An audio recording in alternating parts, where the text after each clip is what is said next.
Welcome to the fiberhood. Across Colorado, towns have overwhelmingly voted to give local government control of broadband networks and infrastructure, including fiber optic cable. Breckenridge, Dillon, and Frisco all approved these measures in the past 2 years in the hopes that municipal oversight will drive internet costs down and broadband speeds up. Breckenridge is getting ready to assess local need for improved networks, beginning with fiberhoods, or areas of town that are close to existing utility lines, where density is high and need could be even higher. Town Representative Haley Littleton talked with Krystal 93 about the search for good fiberhoods, the town's broadband timeline, and what this means for all the streaming shows you could be watching in the future. Phil Lindeman, Krystal 93 News Director, in the studio today with Haley Littleton, town of Breckenridge, and we are talking broadband. Big changes coming to broadband networks across Breckenridge. I think broadband is an important topic across the state of Colorado. A lot of communities have been looking into what does broadband look like for their community. And so what we have done is we have brought on an engineering group called the Oversight group, and they are basically going to help us design a blueprint of what installation of a fiber optic network to the door, so to people's homes, what that would look like in Breck. And right now we have that coaxial cable, which is good, but we've all been here on a peak day and had trouble using our internet or watching a movie or texting someone. And so this would be fiber optic fiber that we would lay into the ground, it doesn't lose its speed over time. And it's infinitely better than anything we have currently. Great. How does this fiber optics work in the mountains? Any challenges to that, or is it maybe even better in the end? Just as far as installation and wear and tear and getting it where it needs to be. I think the thing that is unique about our county is we are all underground. In Breck, we don't have utility poles, so all of our utilities are underground. And so really what we're working with right now with the Oversight group to figure out is that construction and the installation. So they just presented their first the whole scope of the project to council, and what they're going to be doing over the spring and the summer is they're going to be collecting geographical data, GIS files, LIDAR, which is geographical plot pointing, to basically get a whole overview of our town and where these lines could go and where we could do construction. We do live in the Rocky Mountains, so the soil's a little bit rocky, so that will kind of change up how we can construct it. But there are some really unique options that they've been using to construct it called micro trenching, where they just have a little blade that goes about 18 inches into the ground, and they can lay 2,000 feet of fiber a day. So if that is an option for Breckenridge, and if the cost looks good, we may be looking into using that. But essentially, they'll be getting all this information, and they're going to come back to council and present all the construction options, what it would look like, and then council will say go or no go.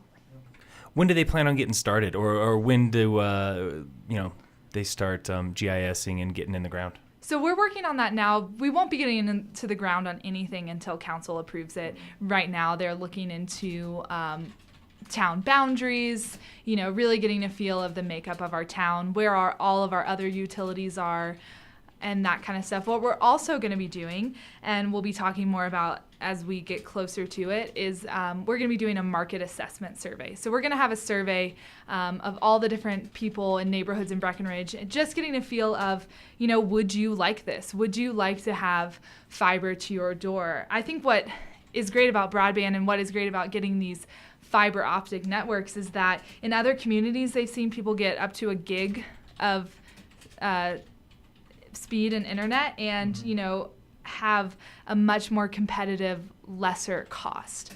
Because what this will look like is we'll essentially build the network, and it'll be an open access network. So any internet service provider can hop onto the network and offer service. This creates a really healthy competition that drives down the cost. Yeah, is this common across other mountain towns? Have you guys seen this where the town itself takes it upon itself to build the framework, the network? Oversight Group, the reason we are working with them is they've worked with a lot of towns in Idaho and in Utah. I think one community in Utah has some of the lowest rates in the country from their broadband. And what's great about having an open access network, and which sounds really crazy because we've never had it before, is you can go on there, and if you are not happy with the service that you're receiving from your internet service provider, you can change it right there. And so it really creates that kind of customer service and cost effectiveness to be able to say, oh, I don't like this, I'm going to switch. Yeah, so there's no way that the town is going to be throttling your speeds. It's all the same network. It's the provider itself. So like you said, if you don't like the provider, switch over to another one because they can't really touch what the town has done with. Exactly. And it'd be a community-owned network, which is great because we really have, owning our future. And a lot of the, people always talk about smart cities that are coming up and kind of these smart, self-driving cars or all these smart applications that cities want to take on. Well, you first need the infrastructure, and really laying down this broadband fiber network would be the infrastructure that we would need to be more progressive in the future about how we tackle issues.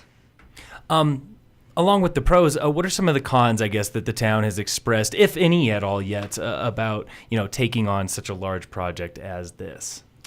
I think we just want to really weigh the cost and the benefit to the community, and that's where the market assessment survey will really come in. We want to really hear from people if this is something they want, if this is something they want to utilize. So that will really drive it, and also just if we can do this in a way that makes sense and is good for our community. Okay, great. Did a little bit of this come out of, the net neutrality rulings, a lot of that sort of stuff, that it was changing kind of how towns and how people are accessing the internet? Was that ever part of the discussion? Or was this, again, like you said, just a way to upgrade the town, a way to get the town, keep moving forward in stride with some of the more progressive towns across the country? Yeah, I think it is about being progressive. And, I think in some ways the benefit of having a smaller community is you can really implement these big scale projects. Implementing broadband all across Austin might look a little different than implementing broadband in Breckenridge. And what we've really seen is a lot of communities are looking at municipal-owned broadband because they aren't satisfied with the level of service that they receive. And, we live in a day and age where internet and cell phone service people consider those a utility, like water and gas and stuff. Really, our economic diversity thrives off of having good access to internet. Yeah, especially these days. Like you said, there's just so much of it. And in a resort town where on a busy weekend, you mentioned it earlier, we go from a tiny little town of 6,000 people to upwards of 70,000 people all trying to access that same internet. Right. Yeah. How can people stay in touch with what the town is doing, stay in touch with this process and as it's moving forward?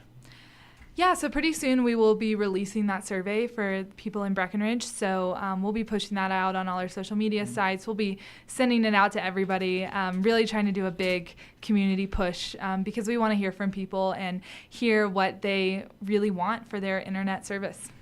Great. Haley Littleton from Town of Breck coming in to talk about the expansion of some broadband network and potential future of broadband coming to Breckenridge. Thanks, Haley. Thank you. Of course.